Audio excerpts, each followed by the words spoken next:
Istri Kabinet Indonesia Bersatu yang kita banggakan, kemudian juga tokoh-tokoh wanita, tokoh-tokoh masyarakat wanita, dan juga dari BKOW yang hadir berbahagia. Pertama-tama izinkanlah saya juga memanjatkan puji dan syukur kehadiran Tuhan di bidang kesehatan dan kekuatan selama hari nanti oleh Gerakan Kaum Perempuan Indonesia. Untuk itu saya ingin mengucapkan selamat kepada Kowani atas keketuaan Dewan Eastern Confederation of Women Organization atau AKWO periode 2010-2012, dan juga selamat untuk penyelenggaraan sidang Dewan yang ketiga serta Kowani Fair.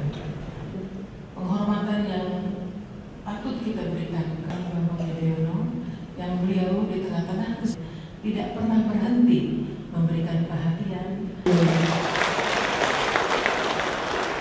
Terima kasih banyak Ibu, mudah-mudahan Ibu tidak mandat untuk memajukan dan melindungi hak azazi dan kebebasan fundamental perempuan dan anak, antara lain untuk berpartisipasi aktif dalam proses pembangunan komunitas ASEAN.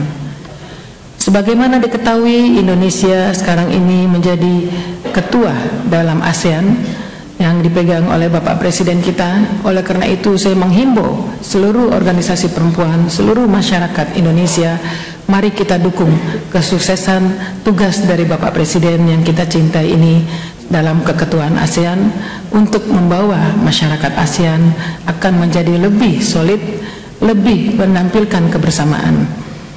Ada konteks dalam rangka menuju masyarakat ASEAN yang saling berbagi dan perempuan, karena mereka ada sampai di tingkat akar rumput, sesuai dengan mandatnya untuk menuju integrasi penuh perempuan dalam pembangunan. Bersama dengan ACW dan ACWC, aku diharapkan menjadi ujung tombak penggerak upaya-upaya hadirin yang kami banggakan.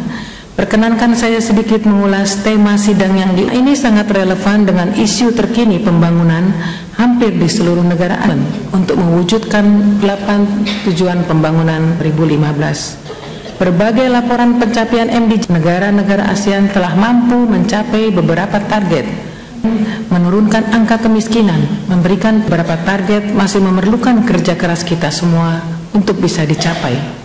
Antara lain, meningkatkan seluruh negara ASEAN masih menghadapi permasalahan rendahnya partisipasi ekonomi suatu negara. Dalam bidang ketenagakerjaan, peran lain yang mengemuka adalah dalam bidang ketenagakerjaan adalah masalah utara antara pekerja laki-laki dan perempuan telah tersedia. Perempuan hanya memperoleh 54% dari sekitar 90% yang didapatkan oleh laki-laki di negara Asia Pasifik. Kesenjangan upah disebabkan oleh dominasi perempuan adalah pada sektor pekerjaan berpenghasilan rendah.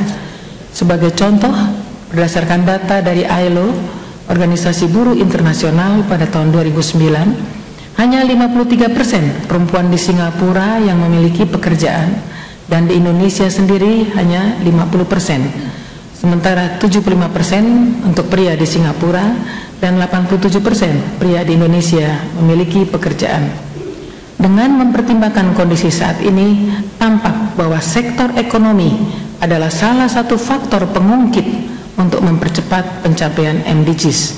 Oleh karena itu sangatlah tepat Dewan AKWO mengangkat tema ini dalam sidangnya yang ketiga. Yang terhormat Ibu Negara serta hadirin sekalian yang saya hormati, perempuan umumnya harus menjalankan 3 peran sekaligus, yaitu di ranah domestik, reproduktif, dan produktif. Dari ketiga peran tersebut, utamanya perempuan diharapkan memegang peranan yang sangat besar di ranah domestik untuk menjaga ketahanan keluarga, dan sebagai salah satu benteng utama ketahanan sosial, ketahanan masyarakat, maka ketahanan ekonomi keluarga menjadi titik awal kesejahteraan keluarga dan bangsa. Untuk menjaga ketahanan ekonomi keluarga dan sekaligus menjalankan mandatnya sebagai ibu, kini semakin banyak perempuan yang memilih untuk menjadi wirausaha, bekerja dari rumah, dan dimulai dari usaha mikro. Dari hasil kajian dari Perserikatan Bangsa-Bangsa, ada kesimpulan bahwa apabila semua potensi perempuan di bidang ekonomi tidak dimanfaatkan secara maksimal, maka negara akan kehilangan produk domestik bruto dalam jumlah yang signifikan. Dan saya teringat dengan apa yang disampaikan oleh Bapak Presiden pada peluncuran program KUR untuk TKI atau TKI Indonesia di Surabaya. Pada saat itu beliau menggarisbawahi tentang pentingnya pemberdayaan bagi perempuan dan pengikutsertaan perempuan di dalam kegiatan wirausaha khususnya mikroekonomi, karena beliau menyebut pada waktu itu perempuan adalah silent force, jadi kekuatan yang diam, dan ini apabila dimanfaatkan, diberikan kesempatan, akses dan partisipasinya akan menjadi satu kekuatan yang luar biasa bagi menopang ekonomi suatu bangsa, khususnya melalui pengembangan UMKM, melalui penyediaan memfasilitasi untuk bisa memperoleh dan melakukan. Menurut informasi bahwa tahun 2010 anggaran yang kuartal pertama ini juga sudah mencapai angka yang cukup. Program PNPM Mandiri, di mana salah satu kegiatannya adalah meningkatkan partisipasi dan pemberdayaan perempuan, miskinan, meningkatkan derajat hidup masyarakat, misalnya jam sama, peningkatan kemampuan ekonomi keluarga melalui usaha ekonomi dibebani. Namun tentu saja seluruh upaya di atas akan mencapai tingkat maksimal atau tidak akan mencapai tingkat maksimal tanpa partisipasi aktif masyarakat madani, termasuk organisasi kemasyarakatan perempuan. Di tingkat regional ASEAN saat ini sedang disusun roadmap atau peta jalan ASEAN untuk mencapai MDGs 2015 yang mengelaborasi keterlibatan seluruh badan-badan sektoral di ASEAN untuk memperkuat kolaborasi dan koordinasi guna mempercepat pencapaian MDGs. AKWO yang menaungi ratusan organisasi perempuan dengan lebih dari 100 juta perempuan sebagai anggotanya dapat bersinergi dan berkoordinasi dengan ACW dan ACWC untuk mewujudkan MDGs dan meningkatkan ekonomi kawasan melalui peranan perempuan. Lancar. Dan dalam penutup, Assalamualaikum warahmatullahi wabarakatuh.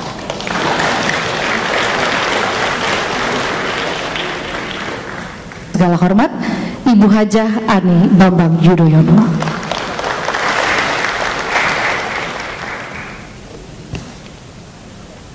Assalamualaikum warahmatullahi wabarakatuh. Selamat pagi dan salam sejahtera buat kita sekalian. Yang saya hormati Wakil Ketua MPR RI Ibu Melani Lemena Suharli, yang saya hormati Menteri Pemberdayaan Perempuan dan Perlindungan Anak Ibu Linda Amalia Sari Gumelar, dan para Menteri Kabinet Indonesia Bersatu Kedua. Yang saya hormati para duta besar dan istri duta besar dari negara sahabat.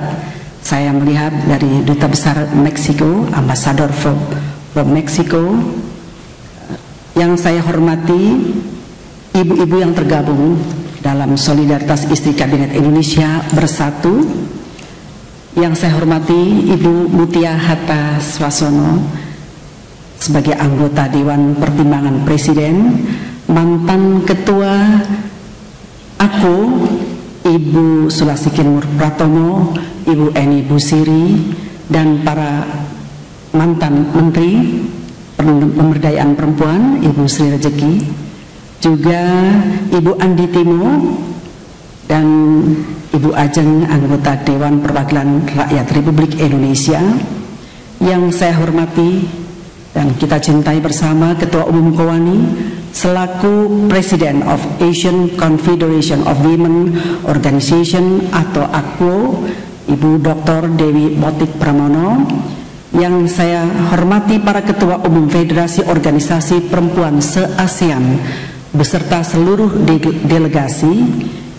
Saya hormati para ketua organisasi perempuan yang hadir. Saya melihat cukup banyak para tokoh perempuan, alhamdulillah, baik itu di tingkat pusat maupun dari daerah.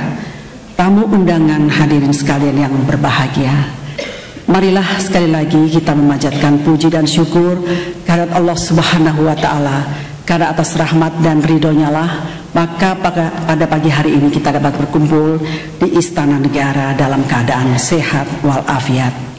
Sebelum saya lanjutkan, saya ingin menyampaikan salam hangat dari Bapak Presiden Republik Indonesia, Bapak Dr. Haji Susilo Bambang Yudhoyono, untuk hadirin sekalian. Beliau berharap agar pertemuan pagi ini maupun acara yang terkait dengan agenda kegiatan yang telah ditetapkan oleh panitia dapat berjalan dengan baik. Hadirin sekalian, pada hari yang amat membahagiakan ini, selaku Ibu Negara Republik Indonesia, saya mengucapkan selamat datang di Jakarta, Ibu Kota Republik Indonesia, khususnya di Istana Negara, kepada seluruh hadirin, utamanya para delegasi The Third Aqua Board Meeting dan Kowani Fair 2011 yang datang dari Malaysia, Thailand, Filipina, Singapura, Brunei Darussalam, Vietnam, Myanmar, dan Kamboja. Saya dengar dari Laos tidak ada yang hadir, dan tentu saja delegasi dari Indonesia. Saya berharap pertemuan tahunan yang dirangkai sekaligus dengan Kowani Fair 2011 ini dapat mempererat persahabatan di antara kaum perempuan ASEAN.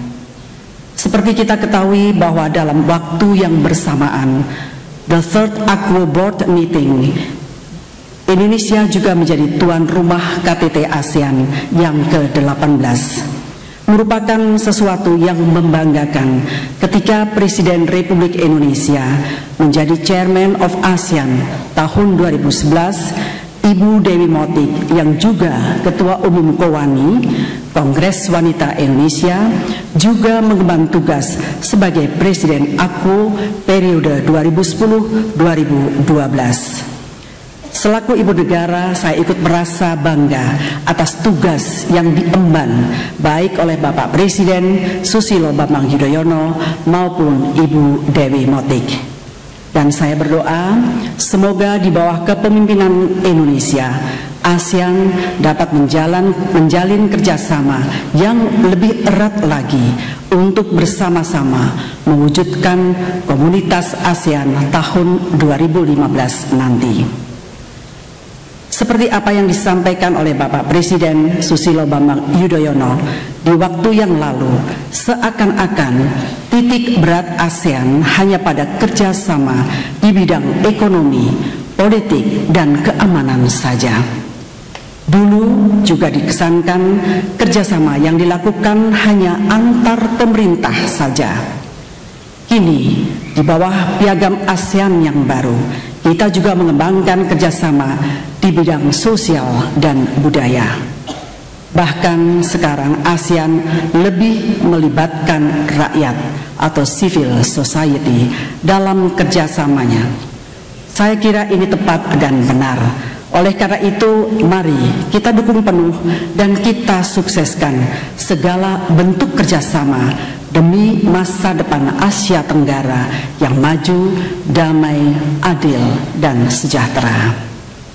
Dalam kaitan itu, maka sesungguhnya kaum perempuan di jajaran ASEAN yang saya kira jumlahnya cukup banyak bisa berperan aktif dalam hubungan kerjasama di bidang sosial, budaya, dan ekonomi. People to people contact akan jauh lebih efektif guna mempererat persahabatan antar bangsa. Hadirin yang saya hormati, penguatan peran perempuan kini sudah menjadi tagline global. Dunia menyadari peran perempuan dalam pembangunan teramat penting untuk dipinggirkan. Terbukti di sejumlah belahan dunia, termasuk Asia Tenggara, penguatan peran perempuan dalam berbagai bidang kian nyata terasa. Kami di Indonesia juga mempunyai pengalaman serupa. Jauh sebelum isu kesetaraan gender mengemuka, Indonesia sudah memiliki sosok revolusioner perempuan pada diri Raden Ajeng Kartini. Beliau adalah pendobrak tradisi feodalisme dan patriarki yaitu sistem budaya yang meletakkan kaum perempuan terdominasi dan tersubordinasi oleh kaum pria. Kaum perempuan tidak diajak serta dalam pembangunan. Perempuan diletakkan di belakang atau bahkan terkadang hanya dijadikan sebagai hiasan belaka. Raden Ajeng Kartini memperjuangkan emansipasi perempuan jauh sebelum Indonesia merdeka. Itulah tonggak penting perjuangan kaum perempuan Indonesia yang tetap menyemangati kami hingga hari ini. Tanggal 21 April, hari kelahiran Raden Ajeng Kartini, oleh sebagian besar kaum perempuan di Indonesia masih diperingati sebagai bentuk penghormatan atas perjuangannya guna meningkatkan harkat dan martabat kaum perempuan. Spirit Kartini masih tetap hidup di negeri ini, dan alhamdulillah Pewani sebagai wadah berhimpunnya organisasi perempuan di Indonesia tetap melanjutkan tongkat estafet demi peningkatan kualitas perempuan Indonesia di masa depan. Ini sendiri bukan sesuatu yang baru dalam sejarah perjuangan bangsa. Sejak 1828, embrio Pewani, yaitu Perikatan Perkumpulan Perempuan Indonesia, telah menunjukkan sumbangsihnya tidak hanya terhadap gerakan emansipasi perempuan, melainkan juga revolusi fisik menuju kemerdekaan. Ini menunjukkan bahwa perempuan adalah bagian penting dalam perjuangan bangsa. Saya kira begitu pula kaum perempuan dimanapun berada dan berasal, juga tak terkecuali kaum perempuan dari negara anggota ASEAN, pasti mempunyai peran sejarahnya masing-masing, dan saya yakin telah berkontribusi bagi kemajuan bangsa dan negaranya. Hadirin yang berbahagia, saya sungguh setuju bahwa sebuah ungkapan yang mengatakan 8 goals dalam Millennium Development Goals yang dideklarasikan oleh United Nations dan didukung oleh 189 negara sangat berwajah perempuan. Dalam arti isunya sangat dekat dengan keseharian dari tugas dan tanggung jawab kita sebagai kaum perempuan. Kita semua pasti masih ingat, seperti tadi juga sudah disebutkan oleh Ibu Linda Amaliasari, bahwa 8 goals yang ingin dicapai. Yang pertama, mengurangi kemiskinan ekstrim dan kelaparan. Kedua, mewujudkan pendidikan dasar bagi semua. Ketiga, mendorong adanya kesetaraan gender dan pemberdayaan perempuan. Keempat, mengurangi jumlah kematian anak. Kelima, meningkatkan derajat kesehatan ibu. Keenam, memerangi penyakit HIV/AIDS, malaria, dan penyakit menular lainnya. Ketujuh, menjamin kelestarian lingkungan hidup. Dan terakhir, mengembangkan kemerdekaan global untuk tujuan pembangunan. Sekali lagi, bila kita cermati, hampir semua goals tadi terkait dengan perempuan. Oleh karenanya adalah sangat tepat bila Pewani, mohon maaf sebentar, dan aku menjadikan isu MDGs sebagai kampanye programnya, baik di masing-masing negara, regional maupun internasional. Terkait dengan pentingnya MDGs, saya berpendapat tema yang diangkat The Third ACO Board Meeting dan Pewani Fair 2011 kali ini sangatlah tepat, yaitu meningkatkan ekonomi keluarga menuju pencapaian MDGs. Keluarga memang merupakan bagian penting dalam upaya pemberantasan kemiskinan. Jika ekonomi dalam setiap keluarga dapat ditingkatkan, maka pasti akan berdampak positif terhadap perekonomian nasional. Sebenarnya banyak cara yang dapat dilakukan untuk meningkatkan ekonomi keluarga, baik melalui program pemerintah maupun pemberdayaan oleh kelompok masyarakat. Pada kesempatan yang baik ini, saya ingin sedikit berbagi pengalaman khususnya kepada teman-teman delegasi dari ASEAN. Di Indonesia, pemerintah sejak beberapa tahun yang lalu, juga tadi sudah disinggung oleh Ibu Linda Amalia Sari, pemerintah beberapa tahun yang lalu telah aktif memberikan kredit usaha rakyat. Kredit ini diberikan melalui bank-bank milik pemerintah kepada masyarakat atau kelompok masyarakat yang menjalankan usaha mikro, kecil, dan menengah. Pemerintah yang memberikan jaminan. Alhamdulillah sejauh ini kebijakan tersebut menunjukkan dampak yang positif. Tadi sudah disebutkan oleh Ibu Linda bahwa KUR pada tahun 2010 telah disalurkan dan mencapai lebih dari 17 triliun rupiah, hampir 1,5 juta debitur, dan pada tahun 2011 ini akan ditingkatkan menjadi 20 triliun dengan cakupan yang lebih luas lagi.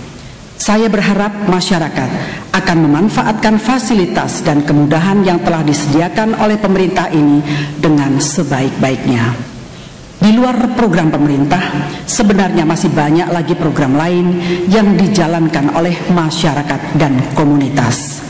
Seperti apa yang sudah kami jalankan, saya bersama-sama dengan Solidaritas Istri Kabinet Indonesia Bersatu, yaitu sebuah organisasi istri para menteri dan anggota kabinet, di mana saya duduk sebagai pembinanya. Sejak tahun 2005, SIKIP turut bergerak mendukung program pemerintah di bidang sosial, pendidikan, kebudayaan, kesehatan, lingkungan, dan kreativitas.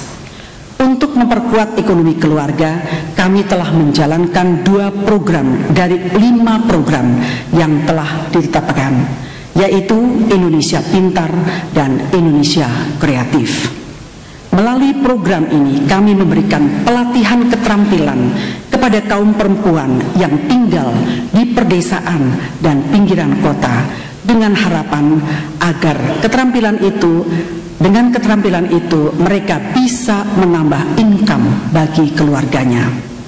Saya percaya dengan tambahan income bagi keluarganya, maka keluarga itu akan semakin baik kondisi kesehatannya, akan semakin baik mutu pendidikannya, dan akhirnya akan terangkat pula kesejahteraannya, dalam arti kemiskinannya dapat diatasi. Keterampilan yang kita berikan berbasis kepada potensi lokal yang ada di masing-masing daerah. Ada yang membatik, menjahit, memasak, menyulam, membuat kerajinan, bercocok tanam, dan lain sebagainya. Dengan demikian, keterampilan kita berikan dan modal disediakan oleh pemerintah seperti apa yang saya sebutkan di awal sambutan ini melalui kredit usaha rakyat. Ini kami berusaha untuk menyempurnakan program yang sudah berjalan dengan metode 1 desa, 1 produk atau One Village, One Product. Sering disebut atau disingkat dengan OVO. Untuk mengangkat potensi lokal menjadi komoditas yang memiliki daya saing yang lebih baik dan bisa dipasarkan secara lebih luas lagi. Di sejumlah negara maju, konsep OVO, One Village, One Product ini terbukti efektif dalam mendukung ekonomi kreatif. Oleh karenanya, Kowani-Fair 2011 yang hari ini akan dibuka dapat sekaligus dijadikan sebagai ajang promosi untuk produk-produk yang telah dihasilkan, khususnya produk dari kegiatan ekonomi rumah tangga, UMKM atau usaha mikro, kecil, dan menengah dari para pengusaha perempuan kita. Kait dengan itu, maka kerjasama dengan pihak-pihak lain sangat diperlukan agar dukungan terhadap kegiatan ekonomi keluarga dan UMKM dapat lebih optimal lagi. Oleh karena itu, saya menyambut baik hadirnya perusahaan nasional dan internasional, BUMN, dan kalangan perbankan pada Kowani-Fair 2011 ini. Hadirin yang berbahagia, keberadaan AKWO sangatlah penting karena kita tidak bisa berjuang sendiri, terlebih di era globalisasi yang sangat syarat tantangan seperti sekarang ini. Dibutuhkan adanya strategic partnership dan strengthen cooperation antar organisasi perempuan di negara-negara ASEAN guna saling membantu, menguatkan dan meningkatkan daya tawar di forum-forum internasional. Sekarang ini kita bicara pada momen yang tepat karena bersamaan dengan dihelatnya konferensi tingkat tinggi ASEAN ke-18 di Jakarta. Kata kuncinya adalah sinergitas dan kesinambungan. POANI dan AKWO harus bersinergi dengan visi dan misi ASEAN agar dapat saling mendukung. Selain itu, diperlukan komitmen yang jelas untuk menjamin kontinuitas demi keberlanjutan misi dan program yang akan dan telah dijalankan. Saya mencatat ada 3 misi dari AKWO. Yang pertama, meningkatkan pemberdayaan ekonomi perempuan. Kedua, menjaga kelestarian lingkungan hidup. Dan ketiga, membantu program pemerintah dalam mengatasi perdagangan orang atau trafficking, khususnya perempuan dan anak. Melihat misi AKWO yang kedua, kerja sama POANI dan AKWO bisa ditunjukkan dalam upaya untuk menyelamatkan bumi kita. Gerakan perempuan tanam dan pelihara yang telah dimulai di Indonesia sejak 2007 yang lalu bisa kita perluas menjadi gerakan perempuan ASEAN tanam dan pelihara. Melihat sifat dan naluri perempuan yang senang mendidik, merawat, dan memelihara sebagaimana naluri seorang ibu dalam memelihara putra-putrinya, maka akan sangat berarti bila kaum perempuan ASEAN ikut menanam dan memelihara pohon di negaranya masing-masing. Bila hal yang sangat sederhana dan mudah ini kita lakukan bersama-sama, maka saya yakin gerakan ini akan memberikan dampak yang positif dalam pemeliharaan lingkungan dan pada gilirannya akan bermanfaat bagi masyarakat dunia dalam menanggulangi isu perubahan iklim. Lanjut pada misi AKWO yang ketiga. Sesungguhnya POANI dan AKWO dapat bersama-sama mengkampanyekan gerakan menentang praktek human trafficking, di mana perempuan dan anak-anak kerap menjadi korban. Ini adalah kasus yang masih banyak menimpa kita di Asia Tenggara. Negara kita bertetangga begitu dekat satu dengan lainnya. Bahkan wilayah perbatasan kita begitu menyatu, luas, dan sangat terbuka. Tidak mustahil orang-orang yang tidak bertanggung jawab sering melakukan kejahatan di wilayah perbatasan, cross the border, seperti penyelundupan, pencurian, termasuk perdagangan perempuan dan anak. Hal itu sangat menyedihkan dan mengganggu rasa kemanusiaan kita. Oleh karenanya, perlu kerjasama gerakan perempuan negara-negara ASEAN agar human trafficking dapat dihentikan. Kita bisa melakukan tugas penting ini, sebab ASEAN sudah memiliki landasan hukum dan politik dalam bentuk ASEAN Declaration Against Trafficking in Persons, particularly women and children, yang sudah disahkan pada tanggal 29 November tahun 2004 yang lalu di Vientiane, Laos. Perlu menyatukan segenap elemen untuk bersama melawannya. Saya berharap POANI serta AKWO bisa berdiri di barisan yang paling depan untuk menghentikan kejahatan seperti itu.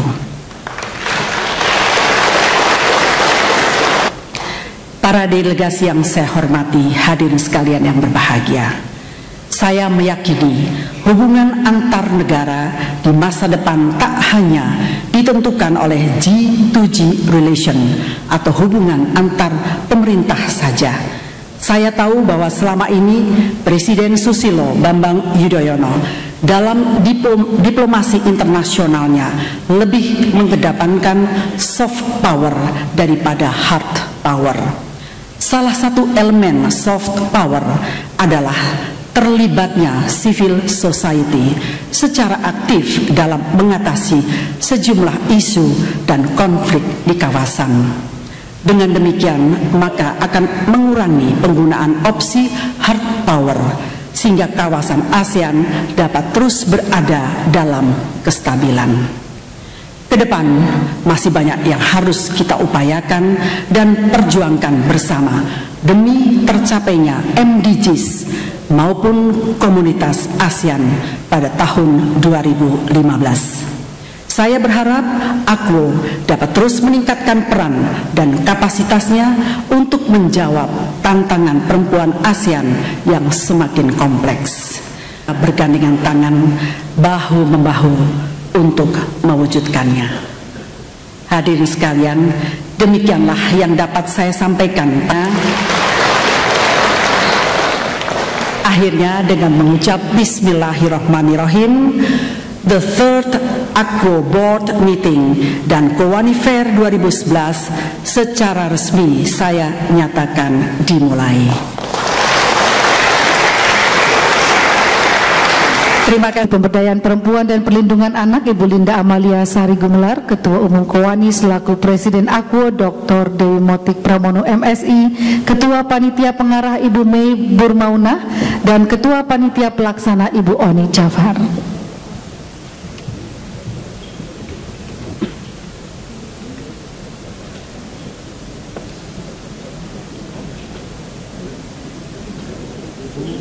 And together with all the ladies from ASEAN.